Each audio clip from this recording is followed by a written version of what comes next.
El gobierno de una comunidad. Un sacerdote puede ser llamado en su ministerio a recibir el encargo de gobernar una comunidad, una diócesis, una parroquia, una comunidad religiosa, un movimiento o cualquier otra realidad eclesial. Eso también puede ser para él una buena ocasión para desarrollar una gracia de paternidad. Hay muchos ejemplos en la historia de la Iglesia de santos obispos, párrocos, pastores, abades, etc.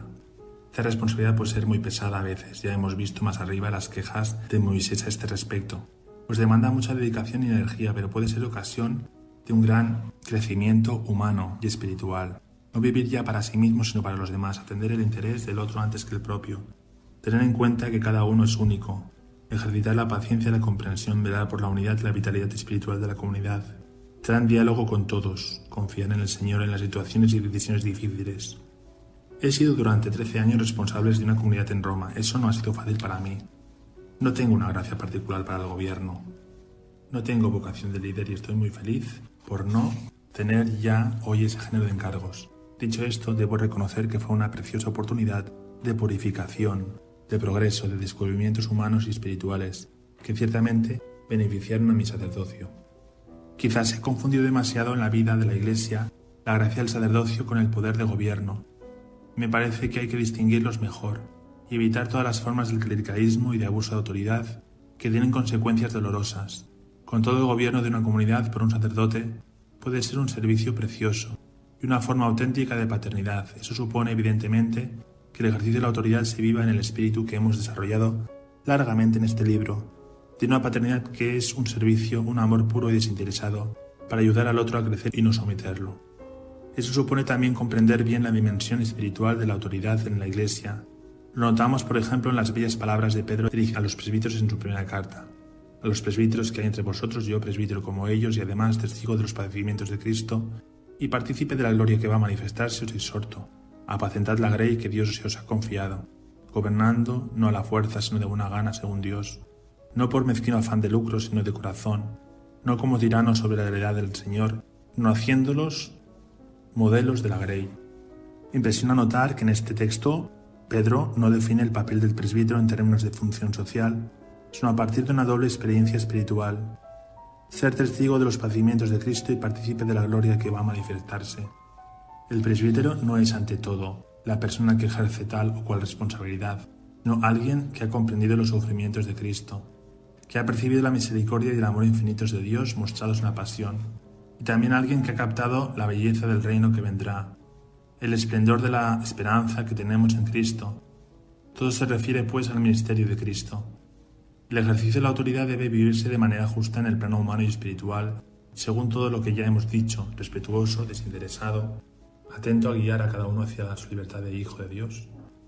Debe también estar en conformidad con lo que pide la Iglesia, en comunión con los demás responsables, en sumisión a una autoridad superior, haciendo entrar en juego las diferentes instancias que marcan y limitan la autoridad personal, consejos y colegios diversos, diálogo, concertación respecto de normas y estatutos. Nadie está por encima de la ley, que no está ahí para imponer reglamentos pesados, sino para proteger a los pequeños. Se han podido criticar los abusos de autoridad, y eso era necesario, pero eso no debe hacernos olvidar que el ejercicio de una autoridad sigue siendo un servicio precioso e incluso indispensable en la vida de la sociedad y de la Iglesia. Si llegase el día en que ya nadie ejerciera autoridad, no estuviese nadie dispuesto a tomar decisiones valientes, a veces impopulares, pero necesarias y legítimas, eso sería un desastre para toda la sociedad. No hay que olvidar tampoco, como nos invita la Escritura, rezar por lo que nos dirigen, cuya tarea es a menudo muy pesada e ingrata. Estemos también agradecidos a quienes tenemos el valor de aceptar cargar con responsabilidades y tratemos de facilitarles la tarea más que criticarlos. La defensa de los pobres y los pequeños.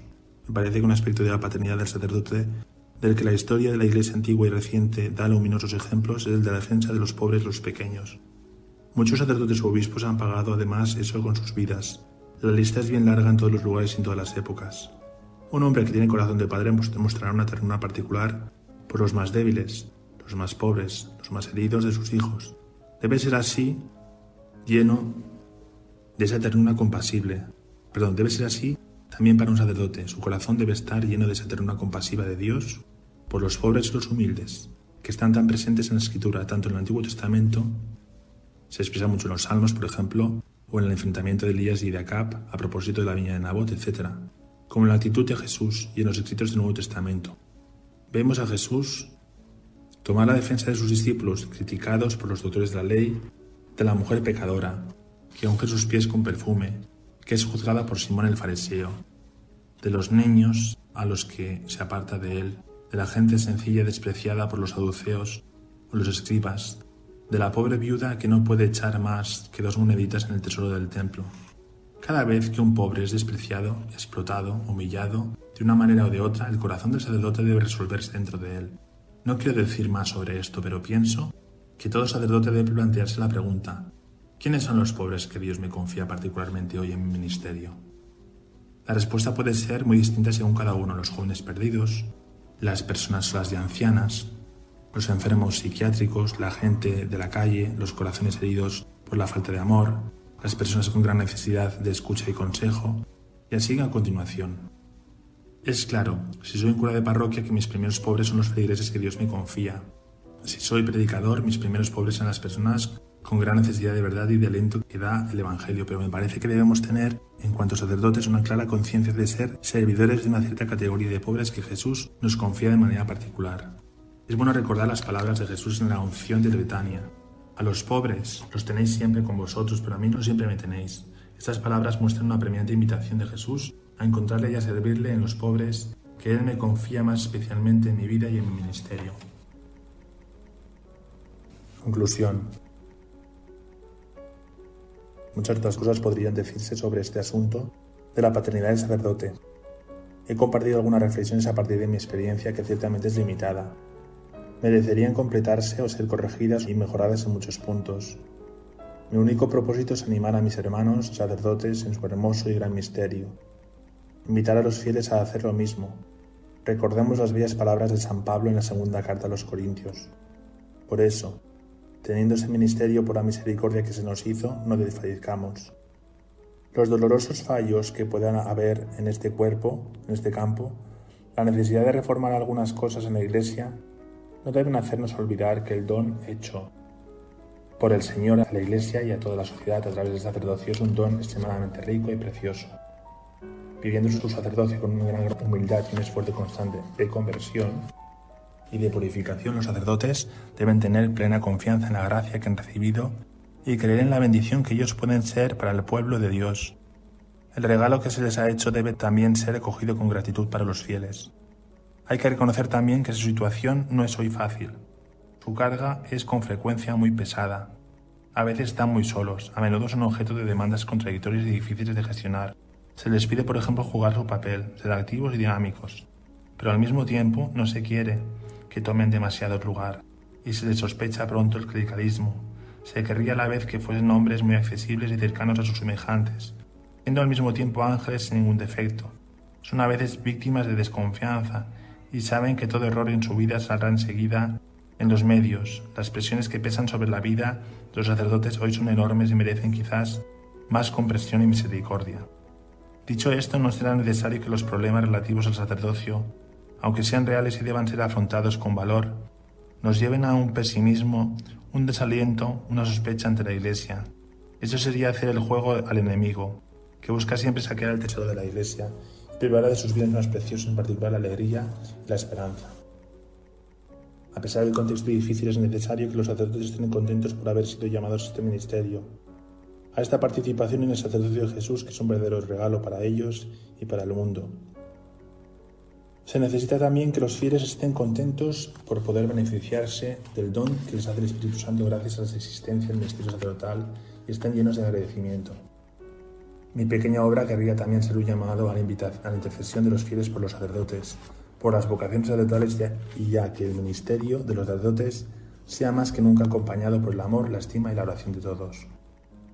La vitalidad y la santidad del sacerdocio no se apoyan solamente en los sacerdotes y la institución eclesial, están en tarea de todos los fieles, en la medida en que el entero pueblo de Dios se deje sin cesar convertir y renovar por el Espíritu Santo. El sacerdocio será también regenerado.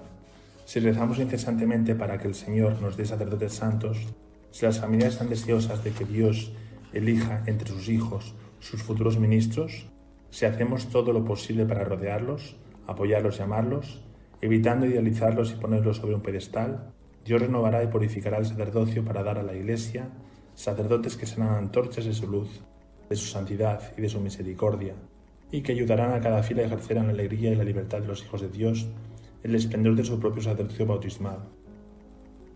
Os dejo para terminar la palabra de San Pablo. Y esta confianza la tenemos por Cristo ante Dios.